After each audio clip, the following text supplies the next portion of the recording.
Hey, party people, Techno back again after a bit of an absence and been working on setting up a new workspace for all of this lockpicking and other activities as well.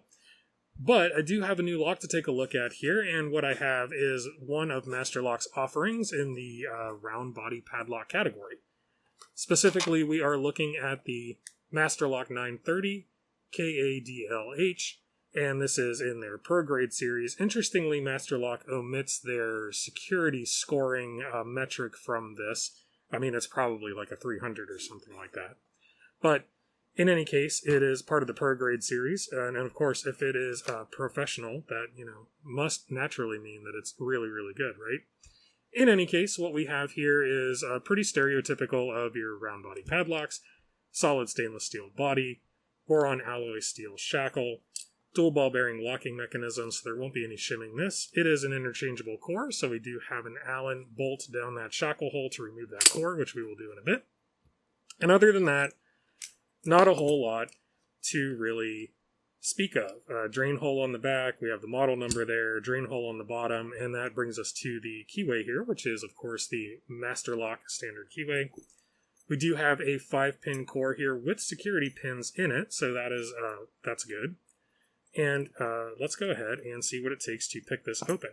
And despite its kind of tough outer appearance, and it is, there's legitimately nothing wrong with the build of the lock body itself here, at least not that I found. This does house a bit of a soft, chewy center, so that's something we're going to take a look at here in a moment. And to open this up, I'll use a top of the keyway tensioner in 40 thousandths. And my Sparrow's Tron pick in 25 thousandths. So let's go ahead and get started. Alright, pin 1. Nothing on pin 1, nothing on pin 2. Pin 3 is binding. And we got to click out of pin 3 there, and we dropped immediately into a false set. And that tells us a little something about what's going on with this core here. And that is that there are no standard pins in this core. Most likely there's no serrated pins either, so we're probably dealing with all spools here. The reason I say that is, of course, if you pick one pin, you go into the waist of that spool, you drop into a false set. If any standard pins were in this lock, that or any serrated pins for that matter, that weren't just sitting at the shear line, that wouldn't happen. So let's continue and see what we come across with the rest of this. Pin 4, we do have counter rotation. Oop, lost my tensioner there. Let's just go ahead and reset. Alright, so nothing on 1, nothing on 2. 3 drops us into a false set. Getting to pin 4, we have counter rotation. I'll try not to lose that tensioner this time. Going back to pin 5, we have counter rotation again. Alright, back to the front. Pin 1, counter rotation. And pin 2, we also have counter rotation. Pin 2, a bit of a higher cut here. Alright, so that would leave pin 3 if everything else is properly set, because naturally that is now sitting in the waist, the first pin that dropped us into that false set. So let's go ahead and get that set, and we should have an open.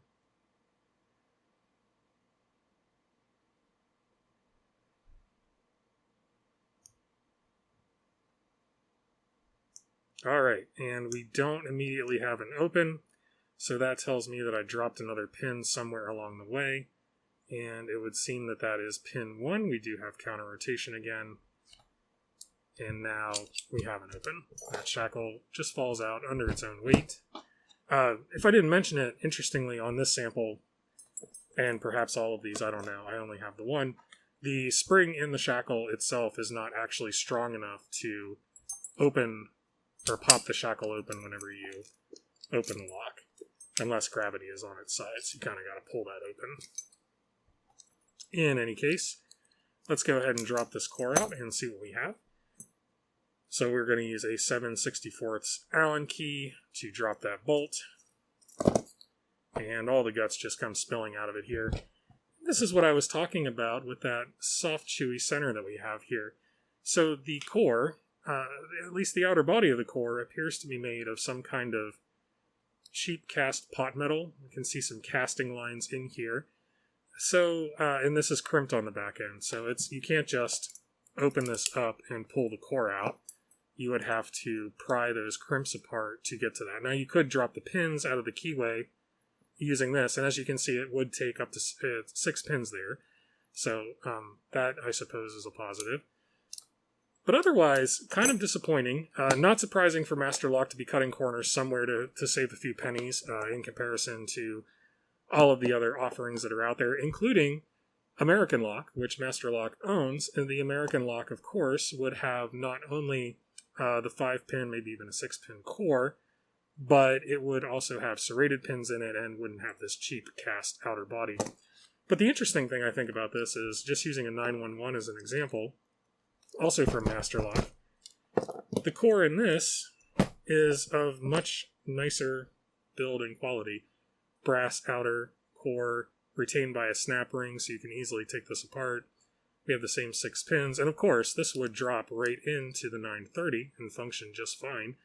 So I don't know if this is a cost-cutting measure specific to this lock, this variation of this lock, or if this is a cost-cutting measure that Masterlock has started to implement across all of its interchangeable core locks. So if anybody else has seen anything along these lines, I'd be interested to hear about that in the comments. This 911 is quite a bit older. I've had this for a number of years, whereas I just picked this up maybe a few months ago. So if you have seen this as a trend, let me know. Otherwise, I'm just going to chalk that up to Masterlock being cheap on this particular model. But in any case, that's the Masterlock 930. I personally think there are plenty of other round body padlocks out there in a similar, or perhaps even costing less, that are going to give you more quality across the board. Of course, there's American Lock. There's Brinks comes to mind, an inexpensive round body padlock there's absolutely nothing wrong with it. It's very competent. And yeah, so with that, I'll just say thank you very much for watching this, everybody. I do truly appreciate it. Until next time, take care, and I will catch you later.